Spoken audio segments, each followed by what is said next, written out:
Hi, it's me again. This is my audience. These are my flashcards. I mean notes.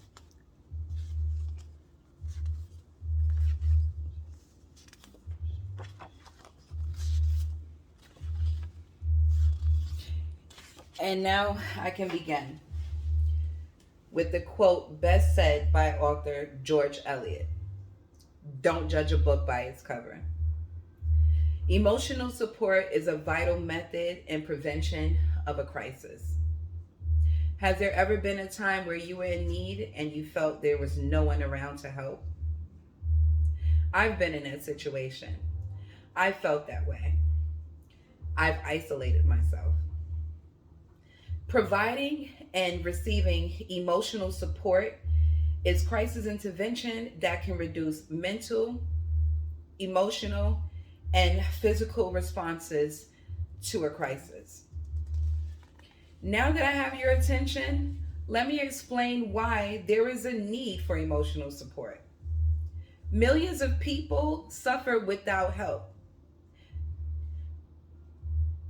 A report by Daniel Ellman from the Center of Disease Control stated that 2020, in the year 2020, 12.2 million people had thoughts of suicide. 1.2 million people attempted suicide.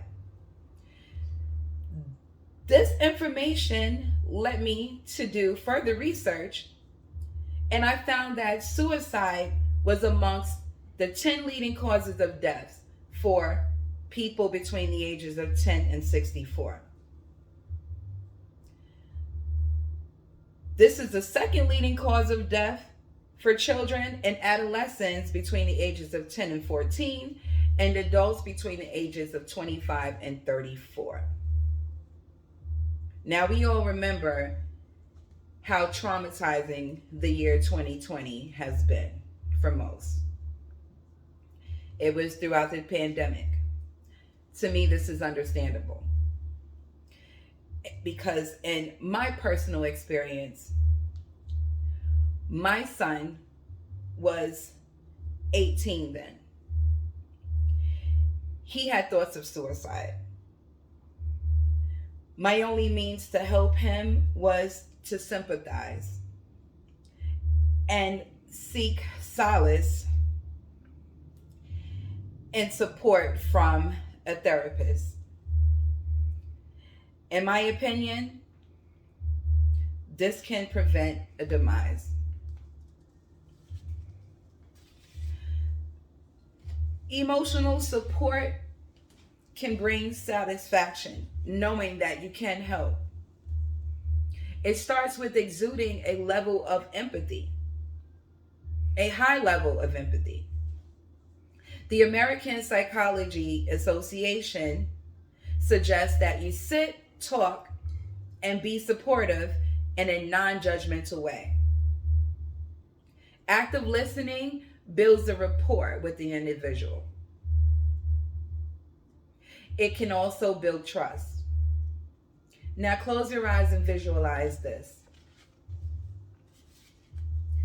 There's a child out there that you know who's always friendly and cheerful, and suddenly he's distant and disengaged. In this case, actions speaks louder than words, and unfortunately, silence speaks volumes. One can only assume what's wrong with this child, but we won't know unless we ask. We can be an advocate. Be a voice for people that's afraid to seek solace for themselves. This can possibly save a life. Lastly, I need you to take action. Be vigilant. Educate yourself of the signs such as behavioral change, a decline in performance, and withdrawal from normal routines. How do we all relate? We all have obstacles. There has been challenges for us all where we feel overwhelmed, defeated, or unsafe. It is important to show humility and render heartening and effective support to help others in moments that they're unable to help themselves. People, all I'm asking is if you see something, say something. Thank you.